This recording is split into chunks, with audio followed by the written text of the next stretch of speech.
시청자 여러분 반갑습니다. 출애굽 철로 역정 채널에 오신 것을 진심으로 환영합니다. 지난 8회에서는 시내 광야에서 금송아지 우상 숭배 사건 그것을 살펴봤는데요. 이번 제9회에서도 그 이야기가 길어서 이어서 계속 살펴보겠습니다. 금송아지 우상 숭배의 결과. 자, 여기에 사진이 나옵니다. 오른쪽 위에 이것은 왼쪽 위에 이집트의 번영의 신 하토르의 신상이라고 큰 황소가 뿔 사이에 어쩐 태양신 형상을 이렇게 달고 있는 이런 벽화들이 애굽에서 발견된 것들입니다. 그 다음 것들은 여기 지금 제단에 이스라엘 백성들이 지나가면서 아마도 그려놓은 이 그림들이 있고요. 바로 그 사건 때문에 정말 모세가 처음 하나님께로부터 친히 받은 그 십계 판을, 언약의 판을 깨버릴 수밖에 없는 그런 비극의 사건이 일어났던 그런 장소이기도 합니다. 그들이 오라 우리를 인도할 신을 우리를 위하여 만들자.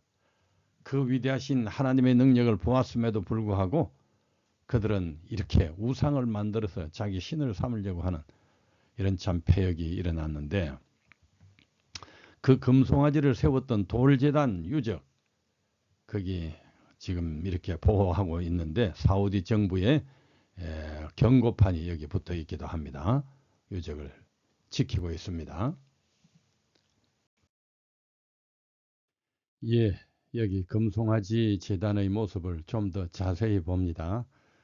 우리가 현장에 가서 보는 것처럼 이모저모 살펴보는데요. 성경 말씀이 진실이라는 증거는 여러 곳, 여러 분야에 얼마든지 있습니다. 그런데도 사람들은 이적이다, 신비다, 신화 같다 하면서 못 믿겠다고들 합니다. 인간 자체가 놀라운 이적이고 지구 자체가 상상 불가의 신비인 것은 생각해 보지 못하는가. 사람이 믿음을 갖는 것이 아주 중요합니다. 이 그림이 현장을 잘 살펴보시기 바랍니다. 금송아지 우상숭배를 계속적으로 봅니다. 그때 산에서 여호와께서 모세에게 말씀하셨다. 너는 급히 내려가거라. 내가 애굽에서 인도해낸 내 백성이 타락하였다. 그들은 내가 명령한 것을 벌써 저버리고 금송아지를 만들어 숭배하며 제사를 지내고 이스라엘아 이것이 너희를 애굽에서 인도해낸 너의 신이다 하고 외치고 있다. 그리고서 여호와께서 모세에게 다시 말씀하셨다. 이 백성을 보니 정말 고집이 센 백성이구나.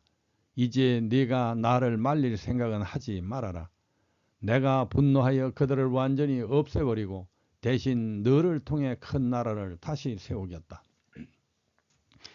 그러나 모세는 그의 하나님 여호와께 이렇게 간청하였다. 여호와여, 주께서 큰 능력과 기적으로 애굽에서 인도해 내신 주의 백성에게 어째서 분노하십니까?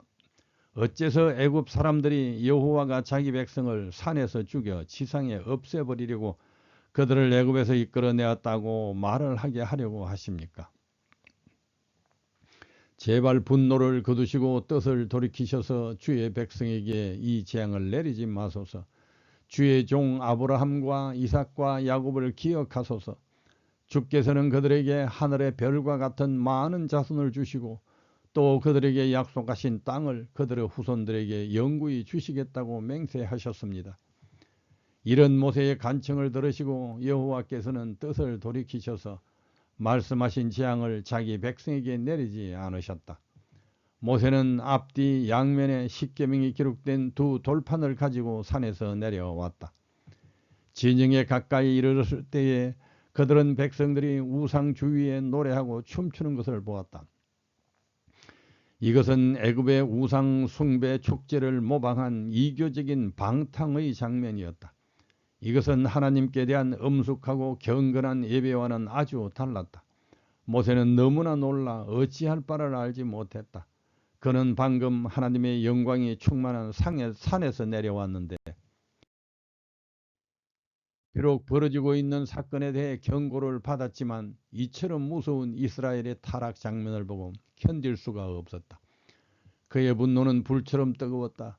백성들의 범죄에 대한 그의 혐오감을 나타내 보이기 위하여 그는 돌비를 내 던졌다.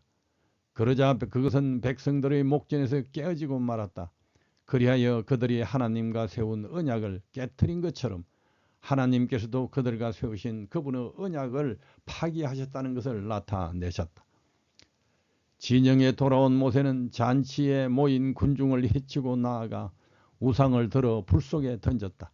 그 후 그는 그것을 가루로 만들어 산에서 내려오는 시내에 뿌리고 백성들에게 그 물을 마시게 하였다. 그렇게 하여 그들이 만들어 섬긴 신은 전혀 무가치하다는 것이 드러났다. 그 위대한 지도자는 범죄한 그의 형을 불러 이 백성이 내게 어떻게 하였기에 내가 그들로 중죄에 빠지게 하였느냐 하고 엄중히 문책하였다. 아론은 백성의 소요를 들어주지 않았더라면 그는 죽임을 당했을 것이라는 말로 자신을 변명하였다. 그는 이 백성의 악함을 당신이 아나이다. 그들이 내게 말하기를 우리를 위하여 우리를 인도할 신을 만들라. 이 모세 곧 우리를 애굽 땅에서 인도하여 낸 사람은 어찌 되었는지 우리가 알 수 없노라 하기에 내가 그들에게 이르기를 금이 있는 자는 빼어내라 한즉 그것이 그들이 그것을 내게로 가져왔기로 내가 불에 던졌더니 이 송아지가 나왔나이다 라고 말했다. 그는 모세로 하여금 기적 곧 금을 불 속에 던졌더니 초자연적 능력에 의하여 송아지로 변하였다는 것을 믿게 하려고 노력했다. 그러나 그의 변명과 얼버무려 넘기려는 수법은 아무 소용이 없었다. 그는 범죄의 주모자로서 엄격한 징벌을 받아야 하였다. 아론이 백성들보다 훨씬 더 많은 축복을 받고 명예를 얻었다는 사실이 그의 죄를 더 흉악스럽게 만들었다. 우상을 만들고 축제를 공포한 사람은 여호와의 성도 아론이었다. 하늘을 두려워하지 않고 반역하려는 백성들의 의도를 제지하지 못한 아론이 모세의 대변자였다고 하나님께서 친히 그의 말 잘함을 내가 아노라고 증거했던 사람이었다. 하나님께서 애굽 사람들과 그들의 신들에게 재앙을 내리시는데 쓰셨던 사람이 부어 만든 우상 앞에서 이스라엘아 이는 너희를 애굽 땅에서 인도하여 낸 너희 신이로다 라고 선포했다. 산에서 모세와 함께 있으면서 여호와의 영광을 바라보았고 아무것도 가지고도 그 영광을 나타낼 수 없음을 안 그가 바로 그 영광을 소의 우상으로 바꾼 자였다. 하나님께서 모세가 없는 동안 백성을 다스릴 고난을 위탁하셨던 그가 그들의 반역을 제거하였다. 여호와께서 이런 아론에게 진노하사 그를 멸하려 하셨다. 그러나 모세의 열렬한 중재의 기도에 대한 응답으로 그의 생명이 보존되었다. 그는 자신의 큰 죄를 참회하고 겸비하게 행함으로 하나님의恩寵을 다시 회복하였다.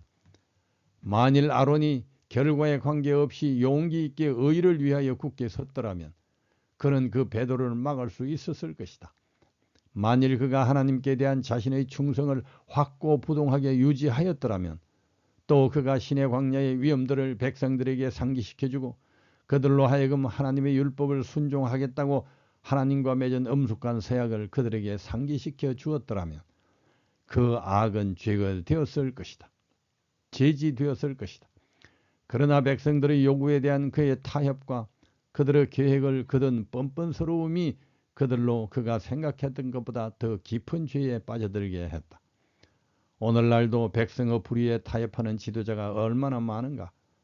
많은 사람들이 이스라엘 백성의 행적을 되돌아보고 그들의 불신과 원망에 몹시 놀란다.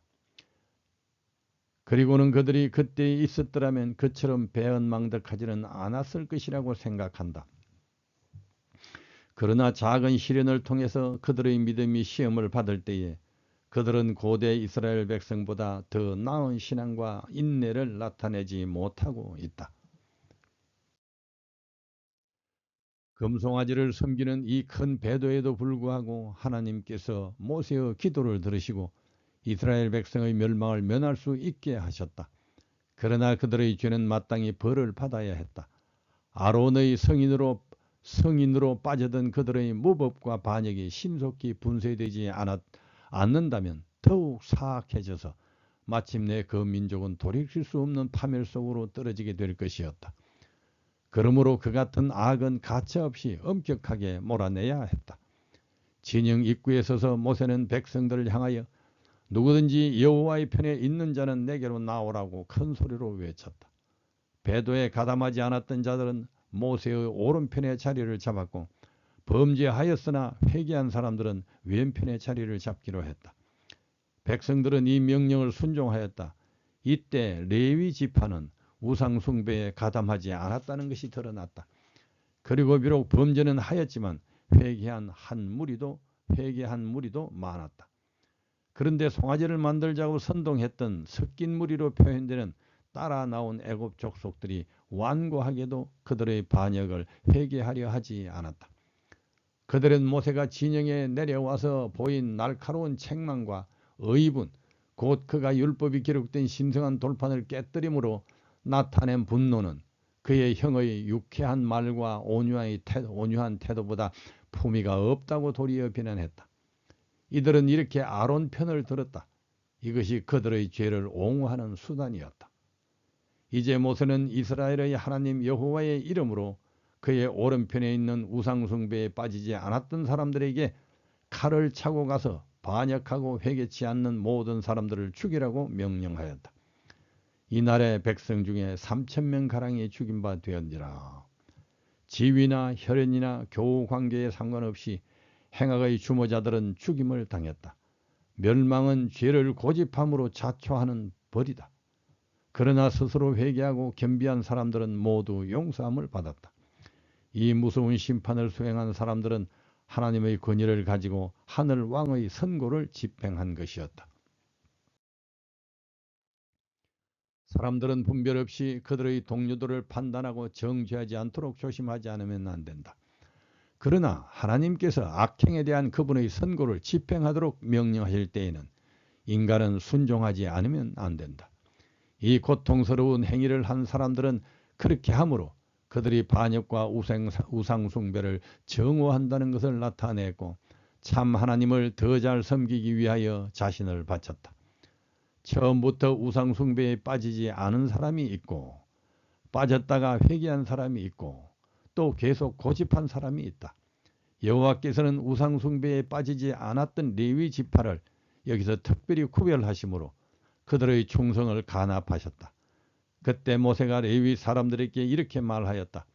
오늘 여러분은 여러분의 아들과 형제들을 죽이면서까지 여호와께 헌신하였으므로 여호와께서 여러분에게 축복하실 것입니다. 이 지파로 영적 장자가 되는 제사장을 삼으셨다. 이스라엘 사람들은 자진하여 순종하겠다고 생각한 은혜를 후히 주신 하늘왕께 대역죄를 범했다. 하나님의 정부를 세우기 위해서는 이런 반역자들을 처벌하지 않으면 안 되었다. 그러나 여기서도 하나님의 긍휼이 나타났다. 그분께서는 당신의 율법을 옹호하시는 동시에 선택의 자유와 모든 사람들에게 회개할 수 있는 기회를 주셨다. 그래서 고집스럽게 반역을 계속하라는 한 사람들만 끊어졌다. 하나님께서 우상숭배를 불쾌하게 여기신다는 것을 인근 민족들에게 전가하기 위하여 이 죄는 반드시 처벌될 필요가 있었다. 모세는 하나님의 종으로서 범죄한 사람들에게 형벌을 집행함으로써 그들의 범죄에 대한 엄숙하고도 명백한 형벌을 기록으로 남겨야 했다. 이후에 이스라엘 사람들이 인근 족속의 우상숭배를 정죄할 때에 그들의 원수들은 여호와의 백성들이 호렙산에서 송아지를 만들어 예배하지 않았느냐고 반박할 것이었다. 그때에 이스라엘이 그 수치스러운 사실을 인정할 수밖에 없을 것이나 그때의 이스라엘 백성들은 범죄자들이 당한 무서운 형벌을 그들의 죄가 재간을 받지도 못했고 용서를 받지도 못했다는 증거로 제시할 수 있을 것이었다. 제9회는 여기까지 합니다. 다음 제10회는 이제 시내 광야에서의 이 형벌이 의요 사랑이라는 이들을 여러 가지 심판하는 장면, 또 그 유적들을 보게 되겠습니다. 감사합니다.